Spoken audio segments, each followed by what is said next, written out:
Ready? Cool. We've seen global events like the Russia-Ukraine war and now rising tensions in Iran affecting our oil markets. This highlights the impact of external shocks on our daily lives. Does this also reinforce the idea that the real long-term solution isn't just cheaper energy, but using less of it? Absolutely. Why would we want to leave ourselves in thrall to whatever else is going on in the world when you can have your house functioning in a way that is saving you a load of money, but also you're going to be warmer than you ever were and your property's worth more? So it's a complete no-brainer to me. And you're cutting your carbon emissions. So you're doing less damage to the planet. It's a marvellous feeling that having done the home this way, that we're less... I haven't really thought about the energy cost to us when I read about the war. What's a common mistake that you see so many people make when renovating their house? They focus on it being beautiful. They want to make it beautiful, which I totally understand. But they don't think about what they're doing with the actual fabric of the house. I was just watching this morning a reel on Instagram of somebody, and they'd pulled all the plaster off, back to the bare brick, sticking up some standard gypsum plasterboard, and they're off and looking at their farrow and ball colours. And they haven't thought about, here we are, we're back to the brick. We could make this house really energy efficient and save ourselves money for years to come. So think about the fabric first. Do you think that this is something that's maybe influenced by the builders? You know, they're very keen on their houses looking brilliant and customers overall being very satisfied with the aesthetic, but they don't completely think about saving their customers money in the long run. I think that is entirely true. I also think they don't know about the different options there are. So they're working in the way they've always worked since the 1950s. They're working with modern synthetic materials on old houses. And I think one of the most important things is they don't come back after 6 months or a year when all sorts of problems are then embedded in the house with condensation and the resultant mould. So builders are a lot to do with this. They're not setting out to do you wrong. They just don't have the knowledge and information that we need to have now as our climate is changing. So I watched your TED Talk, which was brilliant, and you said in it that you've lived in this house here for many years now, and it's 120, 130 years old. Yeah. And you yourself have reduced your own energy consumption 75%. Am I correct in saying that? Yes. What's one thing that you've really noticed about your day-to-day living from decreasing your energy consumption in your house? Well, a major reduction of money going out, clearly, but also we're comfortable. This is, as you say, it's Victorian. It was built in 1901. It was just a leaky bucket. It was freezing. I mean, we've lived here 47 years. I don't know why it never occurred to us to do anything about it before. But it's just, I think there's something in the UK that we expect home to be cold. And we just accept it and put on another jumper or turn the heating up. When you've got a gas boiler, you just turn the heating up. So we hadn't thought to do anything about it. But then climate concerns really brought it home this time. And so we went for it. And it's the best thing we have ever done. What did it come down to for you when you first made the switch, made the changes in your home to make it more energy efficient? What was the main problem that you noticed? I think it was just entirely the cold and the concern about the more energy we're using, then the greater our impact on the planet. I mean, I've been an eco-warrior, as I said in the TED Talk, since the early 70s. So I'm always looking for what else can we do to reduce our impact. And the cost of running the house and the car was a big one. So it was something that we could do. And I didn't want to use anything in the house that was going to be damaging to the planet. And as it turns out, we didn't know at the time, but I now understand that saved us from making endless mistakes in the house, and it's made the house much more robust. Was it a particular type of insulation that was faulty, or lack of air tightness in the building that you had to Everything. change? There were air tightness just didn't exist. Chimneys, cold coming up from subfloor voids, leaky windows through the doors. It was just coming in everywhere. So when the builder said his famous words of, well, the extension that I've designed and we've built is going to be great for your air source heat pump. The rest of your house is really leaky, but it'll probably be good enough. Mm-hmm. I think he was confident saying that because he knew there was going to be air coming in everywhere. He didn't mention ventilation. He didn't mention anything else because the house just was a big ventilation unit all on its own. So we just had to stop that. We had to stop the uncontrolled air, but then we needed to insulate as well. How does someone begin to notice that their home may not be energy efficient? They'll be freezing. If it's an old house, they'll have really cold feet. It will be cold everywhere. They'll be paying out a lot of money. If it's a new build or newish build, say since 1990, they may not be cold, but they've probably got a problem with condensation. Right. And that's just the way that the builds are done now, with synthetic materials and no ventilation. Mm. So I think generally, and I think one of the biggest problems I hear from people is condensation and mould. Mm. And that's what worries everybody. Is that one of the biggest questions people approach with when looking to renovate their own home, is revolved around condensation and mould? Yes, they're worried. They're worried about that, and they're worried about the cost of doing it. Mm-hmm. But certainly the condensation is a big one, that they don't want to end up with more problems than they started with. When I think about my own home, it can get unbearably hot in the summer as well, just as well as it is absolutely freezing during the winters. What's the best way to keep your house cool when it's so hot outside? That's your insulation. Mm. It's amazing. I mean, the normal response would be aircon, that you need aircon. But you've got to pay to put the unit in, and you've got to pay to keep it running. If you insulate with the right materials, then you'll be warm in winter and cool in summer. And this is what builders don't know. Mm. Builders just don't know anything about this. They know one sort of insulation to use. And that is one that if your place was insulated with it, it would keep you warm in winter, but it makes you into a big sweaty bucket in the summer. I was in New Zealand last year, and I was with my grandmother, and we were driving through the countryside. Beautiful, beautiful place. And it was hot, and there were, as you are probably aware, so many sheep in New Zealand. And I said, well, they've got so much wool. Like, they must be so hot. And my grandma said to me, no, because the wool keeps it out. You know, the wool maintains the body temperature. And I suppose when you think of insulation with a house, you can think of it as the way that the wool is for the sheep. It keeps the same temperature inside, as well as it keeps the warm temperature from leaking outside. That's it. What are some of the best materials for this? Oh, well, it just so happens I have a bag. Bag of goodies. A bag of goodies that I can show you. So,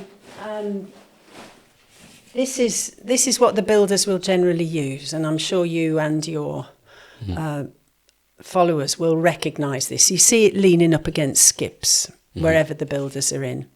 It's very efficient. It's very lightweight. You can see the way I'm holding it.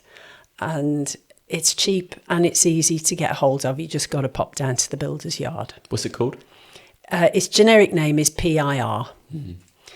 But it's made with petrochemicals, so it's not great for the planet. It gives off VOCs. Those are volatile organic compounds. I mean, loads of things give off VOCs. This isn't one of the worst. One of the worst is a lot of your cleaning materials in your house. Give your house a good clean, and the air quality will be the same as standing by a busy road. Mm. So it's not one of the worst, but as it off gases, it shrinks. So then you get gaps in your insulation. But whilst it keeps you warm in winter, this will not keep you cool in summer. Absolutely not. There's this wonderful measure called decrement delay. I love some of the words they have in construction. Decrement delay is the amount of time it takes for the heat outside to be mirrored in your house. So with your PIR, if it's 38 degrees outside, it'll be 38 degrees inside your house within 2 hours. So if you use a natural material, so this is the sheep's wool like your granny was talking about. I love the idea of you being in New Zealand with your granny. I shall look forward to that with my grandkids. So sheep's wool and, sorry about the rustling noises, this is a good one, hemp. Right. These have a decrement delay of 9.5 hours plus. So your house is never going to heat up to the amount that it is outside because of the insulation. So this will keep you warm in winter, cool in summer. It will manage the moisture for you. And it's naturally occurring, so it's not damaging the planet. How does it do on price ranges? They're all a bit more expensive now because not so many people are using them. But hemp is now approved by Ofgem for use in social housing. There's all sorts of alternatives like wood fibre, sisal, and one of my favourite ones, denim. Yeah. Made with old denim jeans, cotton T-shirts and velvet. So this is also very good and very good for acoustics. So these are just a few. There's all sorts that you can build with. They are a bit more expensive, but if you add into that you haven't got to pay out for aircon, these will see you through for years to come. So in the long run, they're going to be cheaper. And the more we all start using them, they're going to come down in price. I suppose it's a thing of buy high, buy once. It's like you spend a little bit more, but you'll only ever have to do it once. And it will save you so much in the long run. That's right. And your home will be a lot more comfortable. And if you think about it, all the beautifying that people tend to focus on, you can do that later. You can only put this in when you're back to the brick. So when you're back to the bones of your house, that's the time to deal with your insulation, your airtightness. If you're thinking about new sofas or what floor you'll have or curtains or paint colours, you can do those all a bit later on if necessary. I know you want it to look lovely straight away. But this is an investment for the future, and our climate is only going to get hotter in the summer. So if you follow the builder and put in PIR, you'll be in real difficulties. I've spoken to 2 people recently. One lot said they got a relatively new flat, 3 or 4 years old, and the summers were so unbearable when it was at its hottest. They had to go and live with her parents because they couldn't live in the flat. And the other person that I spoke to said they made up a bedroom in the garage because they just couldn't sleep in their bedroom. It was too hot, and it's all insulated with PIR. So you've got to remember it's plastic as well. It's made with plastic. If you think what a plastic bag is like in the heat, it gets all sweaty inside. You've wrapped your house in a plastic bag, basically. I say this quite a few people when it comes to summer and stuff. I think we British people have a tendency to always find a problem with the weather, no matter what it is. Oh, of course. It's always either too hot, too cold, too rainy, too sunny somehow. But it's harder to keep cool when it's too hot than it is to keep warm when it's too cold. Because when it's cold, you just wrap yourself up in blankets and jumpers. But when it's so cold, there's only so many clothes you can take off at night, and sleep up with a fan on, which is using more energy. And That's right. You speak a lot about retrofit. It's an alternative to just straight up renovation, but retrofit. For someone who's never heard of this term, what is that?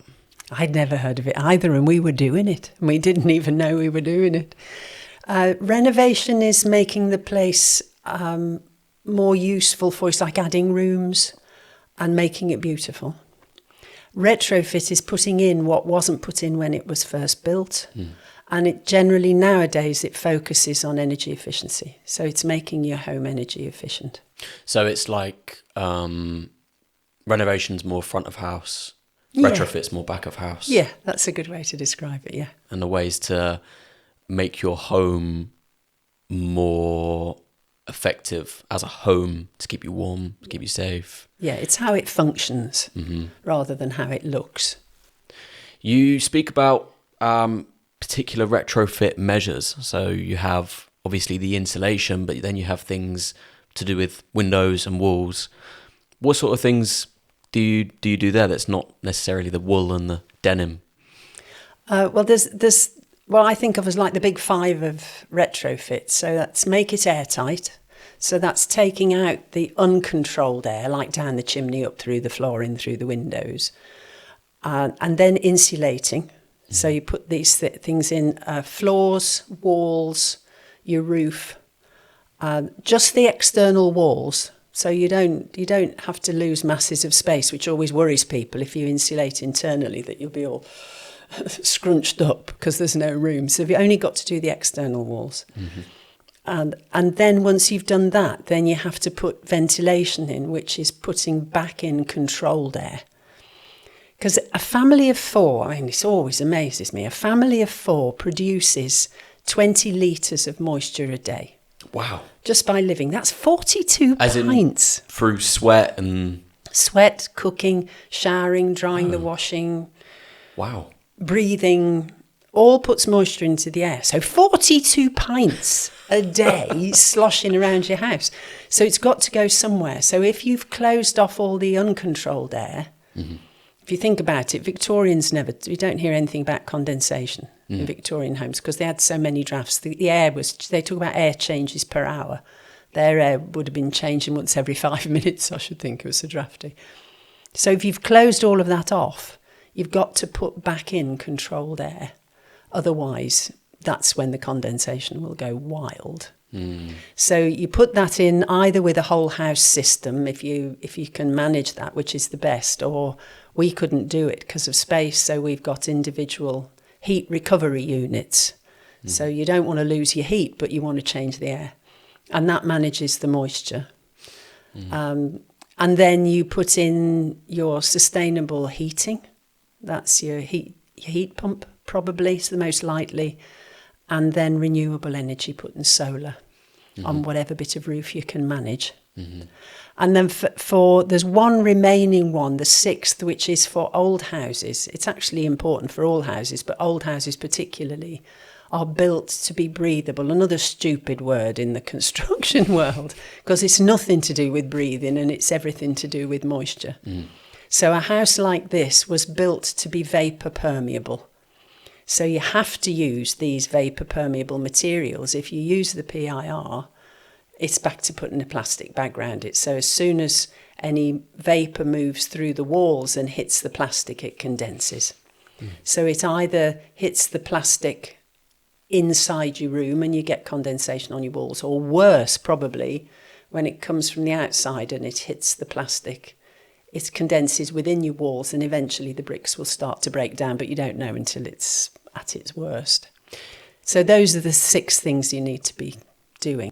You put those 5 or 6 things brilliantly in the TED Talk I saw you speak on. I think can you recall it? I think you said you put your jumper on. Yes. So if you're going out for a walk, you put your woolly jumper on. Yep. But you know that if you walk down the road, the wind is going to go through all the gaps in the knitting. So then you put on your windproof jacket. So that's your air tightness and your insulation. As you walk, you start to build up a head of steam and you get a bit sweaty. So you undo your jacket to let some fresh air in. That's your ventilation.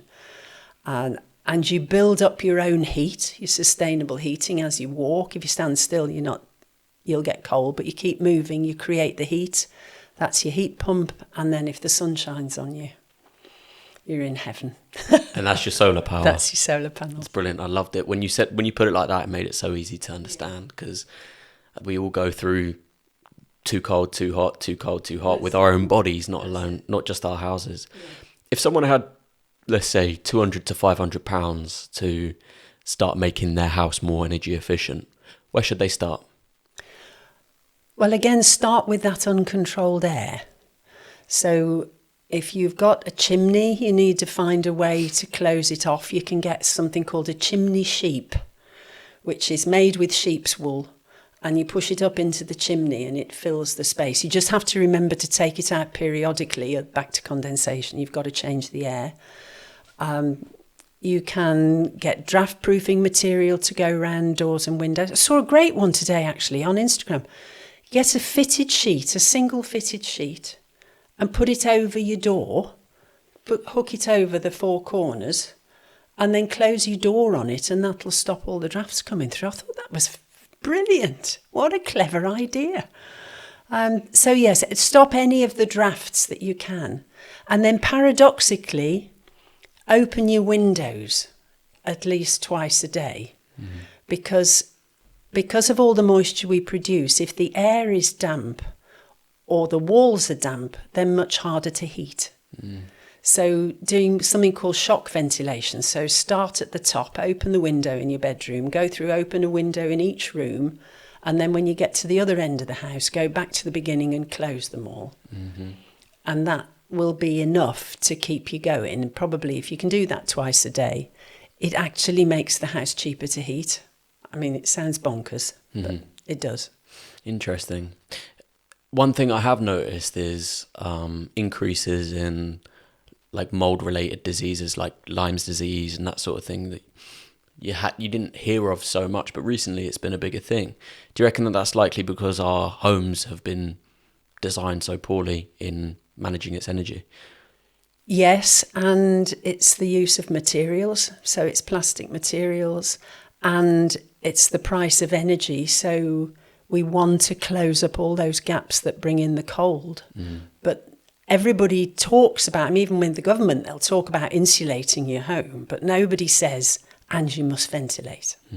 So it's not natural for us to do that. I mean, in large parts of Europe, they'll do this shock ventilation of people who've grown up doing that all their lives, but we don't do that here. We keep the windows closed and we're just creating a sweaty box. So whilst it's really hard to do, it's much better to open the windows. And there's so much in terms of materials. One of the ones that I absolutely love is clay. Right. Clay will manage moisture for you all on its own. And every time I meet somebody that works in clay, I'm saying to them, what system can we work out for people who are tenants living in mouldy, condensation-loaded places? There must be a way, but I'm going to work on this. I'm going to find it. If you could get a board that's covered in 12 mil of clay plaster and just lean it against the wall, it will absorb moisture. Wow. It's phenomenal. So I finally persuaded John we're going to take our bathroom back to the brick and put in clay plaster just so I can experience it and tell people about it. I think it's marvellous. I love how excited you get by it. It shows, how much you really care about this sort of thing. Yeah. And I think that reflects in your ability to speak about this sort of thing. And one thing I also think that is something that you are quite passionate about when speaking about it, but it's also maybe considered slightly controversial in the energy world, is heat pumps. Oh, yes. What is the big cloud lingering over the heat pump debate? Well, most people will have read the sort of standard popular press, and they will say they're too loud, they don't keep your house warm, they'll disturb your neighbours, they cost a fortune to run, they're ugly, you've no room for them. I mean, it goes on and on and on. And every time I put up a post about a heat pump, the venom that comes back is remarkable. So they're very Marmite. People either love them, well, generally those that have got them love them, and those that don't know very much about them think they're spawn of the devil, But they're actually remarkable, and especially if you can have solar as well, then you're heating your house on the sun, because they're taking heat from the air, which... I mean, there's a level of magic in it, to my mind, because I don't understand how it works. But it's taking heat from the air and it's using that heat to heat a water system, which then heats your house like the standard way the gas boiler does. So it's a bit like your fridge, only backwards. So if you've got a fridge that's got the coils on the back and you can feel them, I pulled out ours to clear the coils, and you can't see them, they're all covered up, which is why I'm saying if. But if you can feel that, it's hot.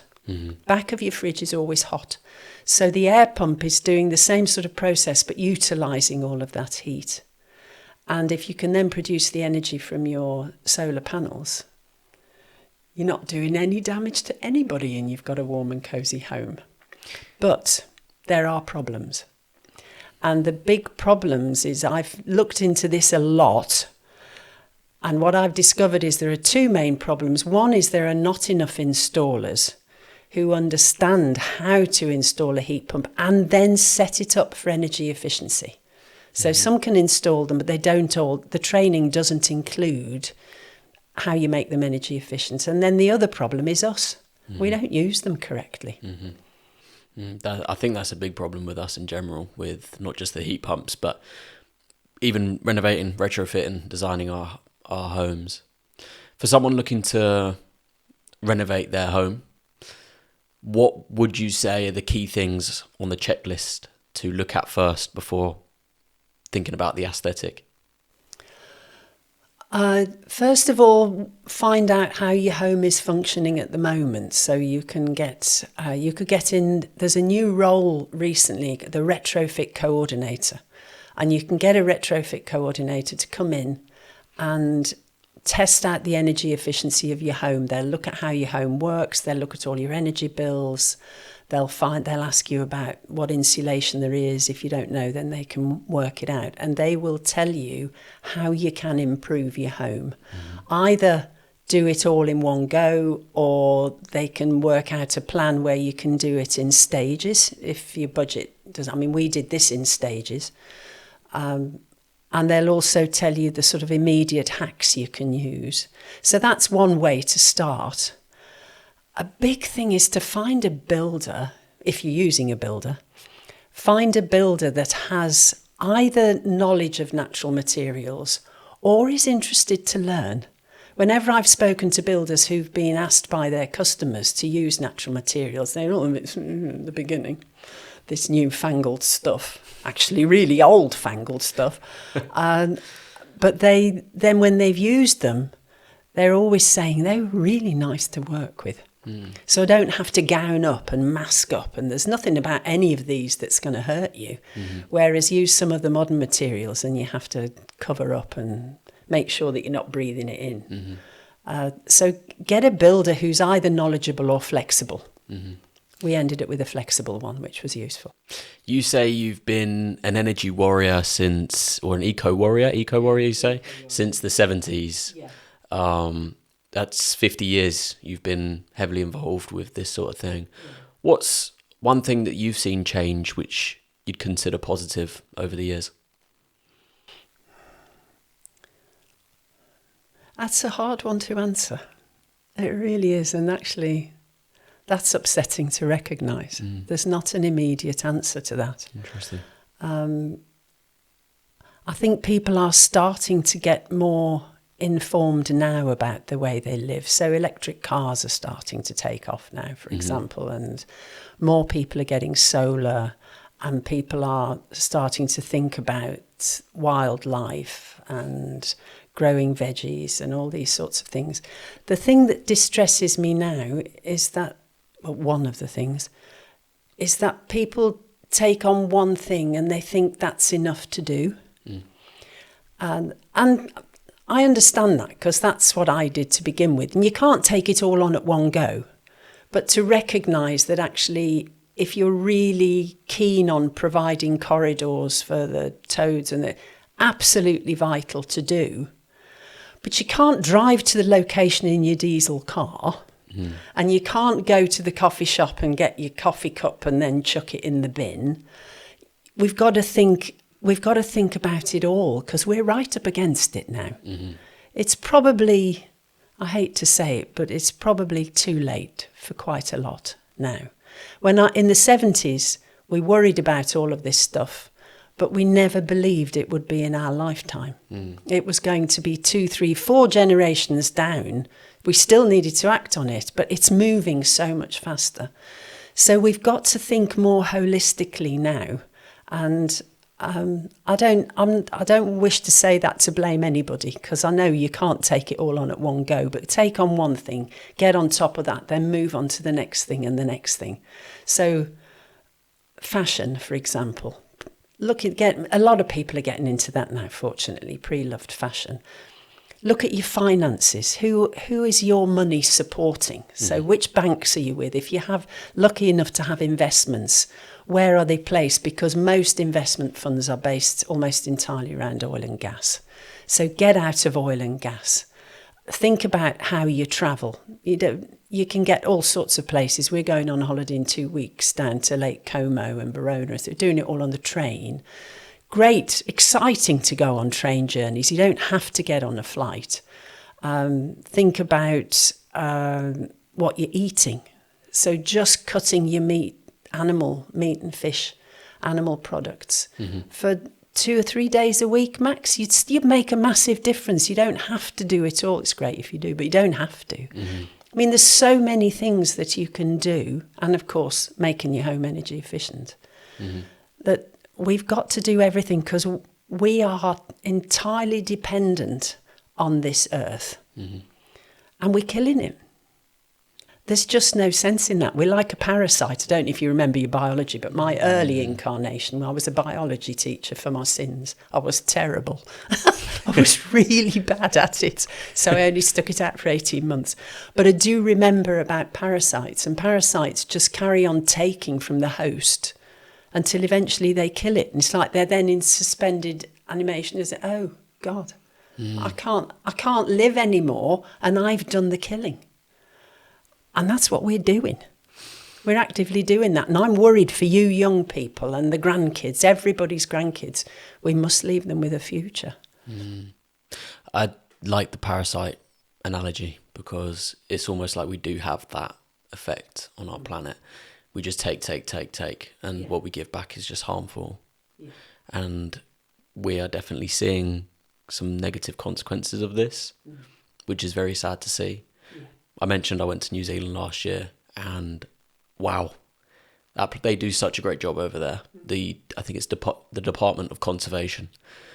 Like you can't even have any mud or anything on your shoes when you go in. They have to be completely clean because they are so concerned about contamination in the soil and things that may be harmful to the environment over there. It's just beautiful. It's an amazing place. Have you ever been? Yes. You have been?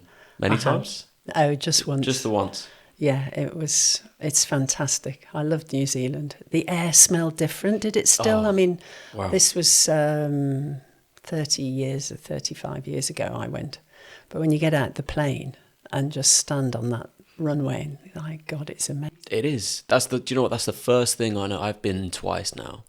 I'm fortunate to have family from over there, so it's pretty easy for me to have a place to stay and that sort of thing. But the first thing I noticed when I stepped off the plane, funny enough, at an airport, which probably there's loads of fuel and burning fuel and stuff anyway, was the air quality. Yeah. Like it felt so smooth and it felt so good on my lungs to be breathing in New Zealand. There's other things as well. It's like there's no sound pollution, which is a weird thing. And there's no light pollution at night time. So that you have the most spectacular view of the stars. I don't think there's anywhere else on the planet where you quite get to see the night sky like that. Yeah. You've got grandchildren of your own that you very much care about. Yes. What's something that you'd really like them to begin understanding as they grow up? That they can make a difference. I think the problems in the world at the moment are so enormous, I mean, especially today, so enormous that it's easy to get to the point of thinking, well, there's nothing I can do about it. So I'll just do whatever I want to do. But I don't think that's true. If you think about that, we were using, just getting back to the house again for a moment, we were using 25,500 kilowatt hours a year to run this house and our car. Since doing the retrofit, we're using between 6,000 and 7,000 a year. If you think of everybody using 6,000 or 7,000 kilowatt hours a year instead of 25,000, just what a difference that would make. I mean, it's very easy to think we can't make any difference. Remember my dad taking the mickey out of me because I was trying to find biodegradable washing up liquid. I had to go to the chemist to get it in the 70s. I mean, how stupid is that? But he used to say to me, it won't make any difference, you doing that. I thought, well, no, it probably won't, but maybe it will. And maybe if I use it, it's like these things. As the people that can afford it use it, the price is going to come down. So those that can't afford so much. It's like the same, I always thought the same about organic food. If we can afford to buy it, we should. And then we create the demand and the price will come down. So it's just, I want them always to think about what can they do that can make a difference, and to think about other people. I think there's a big gap in our compassion in the world at the moment. And so it's all about, well, I won't make any difference, I'll just look after myself. Mm-hmm. And actually, I think we've got to look after each other. So if my grandkids care about their neighbours and care about the effect they have on the planet and the people around them, I shall be delighted. It's mad to me because I was getting my car washed the other day, and I asked the man there where the loo was because I need to go to the loo, and he pointed me this direction, and I went down this path around the back of this car wash place. It's just like a little courtyard where they wash cars, and it's clearly where they all go, and they go sit around the back of this wall and smoke and have a drink, or wherever they have their break, and they just throw their rubbish on the side. I've never seen so much litter, and they clearly just sit there and think, well, like, what does it harm the planet if I just do a little bit? Yeah. I feel like everyone's kind of, not everyone, but so many people who do litter have that mindset of just, like, what is it? It doesn't make a difference. It's just me. And somebody else will sort it. It's nothing to do with me.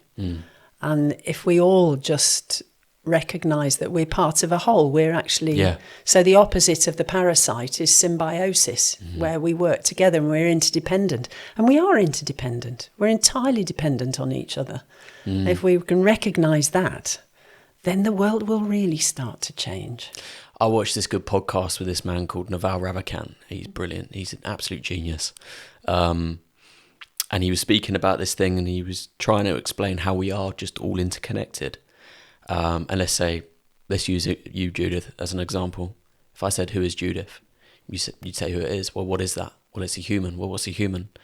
A living animal. Well, what's an animal? A species on the planet. Well, what's the planet? It's Earth. Well, what's the Earth? It's part of the solar system. You can kind of regressively define yourself into understanding that you're connected to everything. Yeah. And I think that's so interesting to think about. There's another great quote that I love, which describes the interconnectedness of us as a species, but also us with the planet, which is, what is not good for the bee, nor is it good for the hive. Right. What is not good for the hive, nor is it good for the bee. Yeah. We aren't the exception to anything. Yeah. And it's down to us as an individual, on the individual level. Like, we see rich, wealthy people talk about ESG scores and this sort of thing, but then they fly on a plane to Davos to have a meeting about it. You know? I know, it's hard to take that, isn't it? Definitely. What's some, because people say ignorance is bliss. I don't fully believe that. What are some of the things that you think people are unaware of that are harming us in the long run? Well, I hope they're aware of the oil and the gas, and so much is made from that. I mean, we may have to rethink all of that if events of the moment carry on. So we may not be able to access it in the same way. But I think people are, if they're really, really honest with themselves, they're aware of things, but they don't want to look. Mm-hmm. So driving a car, flying a plane. Mm-hmm. And the thing about a plane, you think, well, a plane goes, so it doesn't matter if I'm there. Mm-hmm. But it's again, it's the same. If we all start pulling back, if we go on different sorts of adventures, then it will be reduced, and it needs action around cost. So the cost of flying is ridiculous in comparison to the cost of a train, and it's not at all realistic. It's like the cost of gas is not realistic, and we're paying more for the electricity, which is renewable. So there's a lot of adjustments that needs to be made that will then, I think people look at that and think, well, I can't do anything about all of that. It makes people feel more helpless, and it's really hard to feel helpless. Mm-hmm. So then it's easier to say, well, to just ignore it. Yeah, it don't matter. It's only me. Mm-hmm. It can be quite overwhelming looking at some of the things that are going on in the world today. And I think there's a little bit about us as humans that understands that we bear a responsibility on the individual level to make a difference in our own lives. You can't control the collective, but you can control what you do. A great author, Alexander Solzhenitsyn, I think it was Solzhenitsyn, I think he wrote in his book, can't remember the name of it. He said the line between good and evil doesn't split between the collective, but the heart of the individual. And that, I think, captures a good explanation for how we're supposed to act in the world. You can't control other people, but you can do your own thing. That's right. And that's the other one that always sticks with me. It just needs one good person to do nothing for evil to prevail. Yes. So I may make absolutely no difference in this world, but when I come to pop my clogs, I want my last thought to be, I did my best. For all these people that I hope are around me at that moment in time, that I've done my best. Because I feel if I leave any stone unturned, that's not going to be okay. So I have to know that I've always made my very best effort. Have you heard of the butterfly effect? Yes. It's brilliant. And I suppose that's what you're doing now. A butterfly flaps its wings and causes a tornado on the other side of the world. That's right. You know, the positive message that you're spreading could maybe inspire someone else who could inspire 3 people of their own. And I hope so.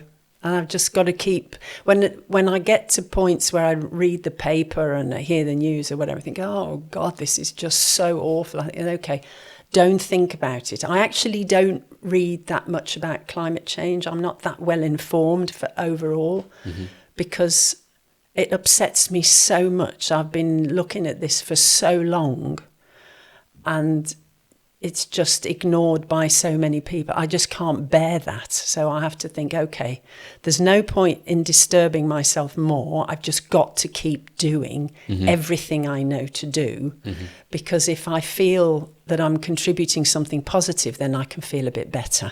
I can feel a bit hopeful because I know I would just go down a great hole of depression if I really listened to it all and read all the books. And I really admire the people that can do that, people like Greta who can really take it all in. And I've got to keep my brain in a positive place so that I can keep going and try and be a butterfly flapping on. When did this passion for the environment, but also, being good to the ecosystem, turn from something you do for your own want to something that you want to share publicly? I think it was the retrofit because we didn't really know what we're doing, and we're still having to change some things. We retrofit in the retrofit, like putting the clay in, but we just started knowing that our decision was we wanted this home to be a legacy for the future. So we were just thinking of the building. We didn't know it was going to be this sort of legacy. So we were learning as we went along, and I spent hours on the computer trying to understand what it was that we had to do. But it was the day I discovered the word retrofit, I fell over it really. So I'd been putting in renovation and getting loads about carpets and sofas and curtains and paint colours, which was lovely, very encouraging. But when I put in the word retrofit, the whole world opened up in front of me.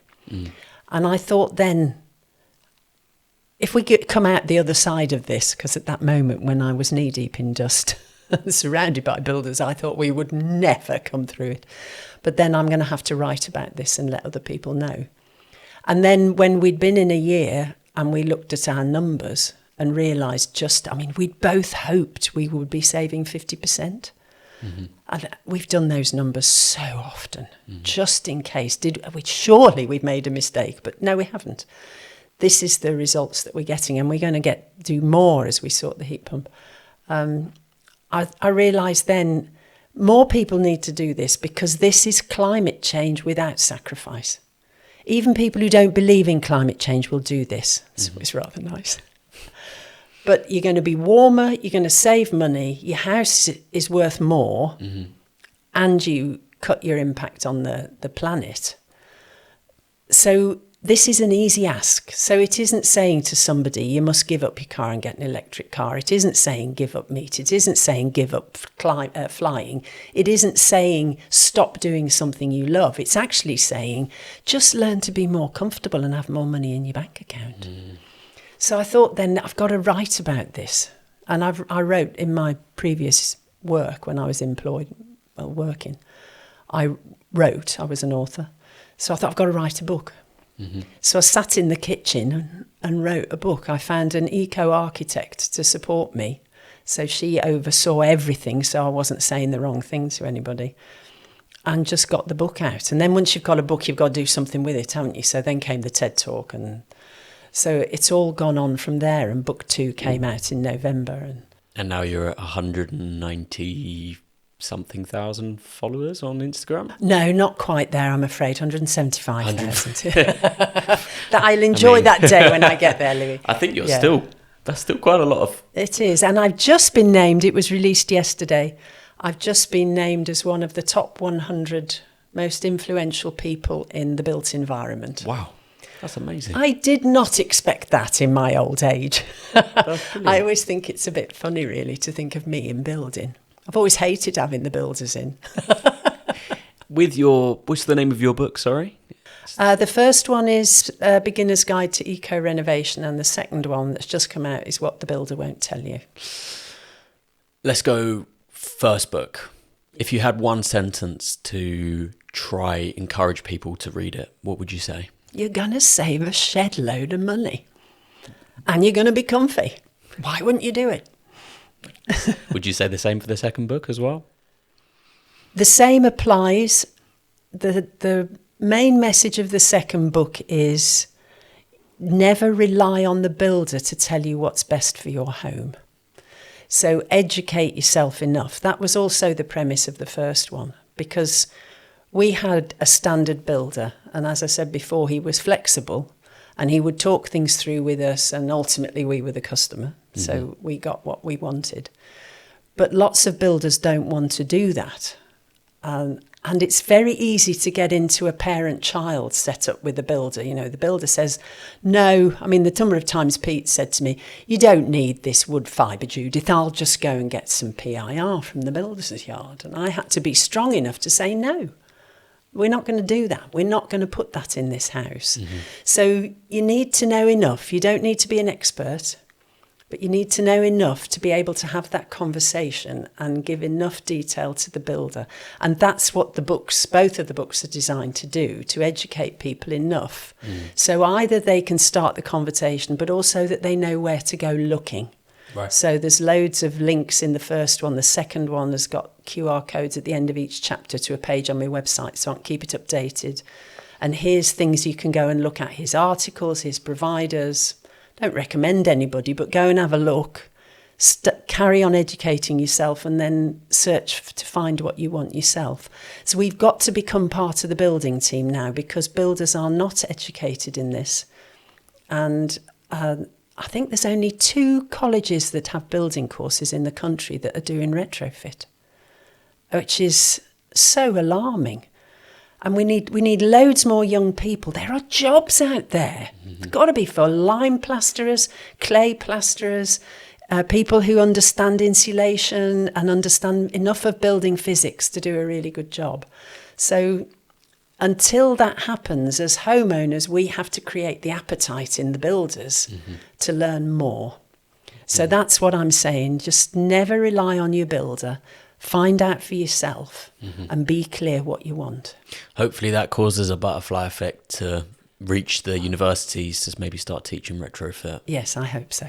I think it might. You know, you definitely are gaining a following, and I think that's a reflection of people becoming more aware, whether or not they agree with climate change movement or whatever, because there's debates about that. At the end of the day, it saves you money and it's good for the people around you. It's good for the people that you love. And it gives you a healthy home. You're not getting all this gubbins in from the horrible stuff that they're using. Mm-hmm. You've just got healthy, natural materials that have been with us for thousands of years. Because the challenge is so overwhelming, what we're facing is very overwhelming. And as we've already said, it's on us as individuals to start making a difference. What are the small steps that we can start taking, and go as small as you can get?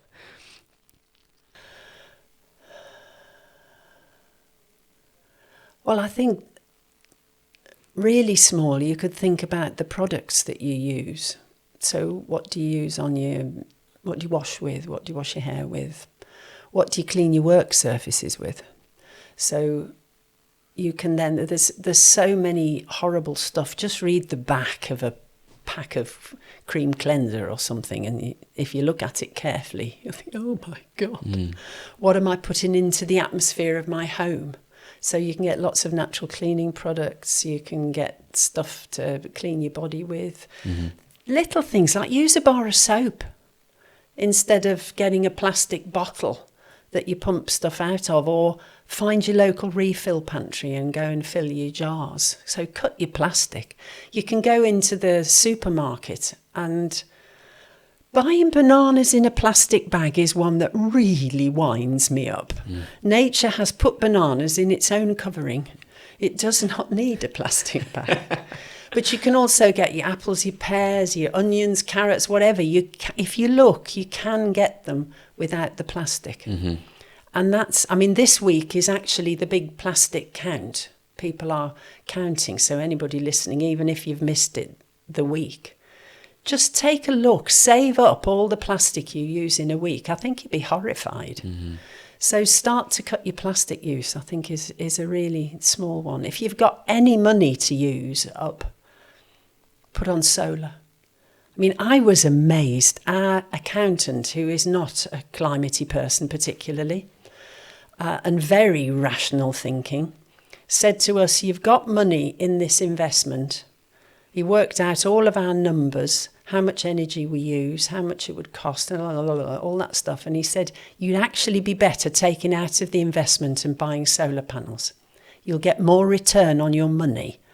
Now, that was impressive for a non-climate accountant to say get solar. So if you can get solar, that will immediately reduce your costs. If you can get solar and a battery, then you can give your excess energy back to the grid and help smooth the grid out, so we have to use less gas. And in the winter, if you go onto the right tariff, then you can charge your battery up overnight, and it'll run your house in the day at 8p a kilowatt instead of 25 or 30p a kilowatt. So I think if you're only doing one thing with a bit of money, it would be put on solar. I'm a young person. I'm 20.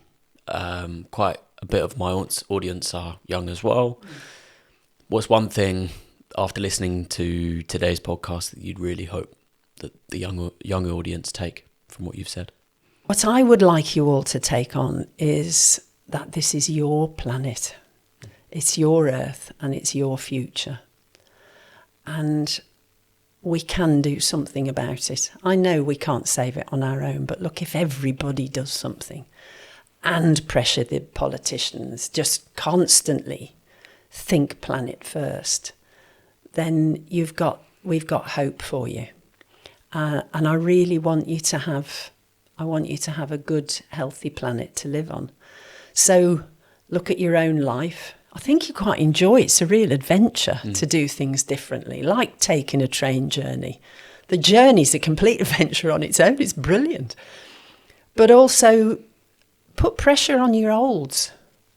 They can still do something. Get them thinking differently. If you've got boomers around you, like your grannies or whatever, get them thinking about it. And I've heard quite a number of boomers saying, well, I don't want to put on solar because I won't get the benefit in my lifetime.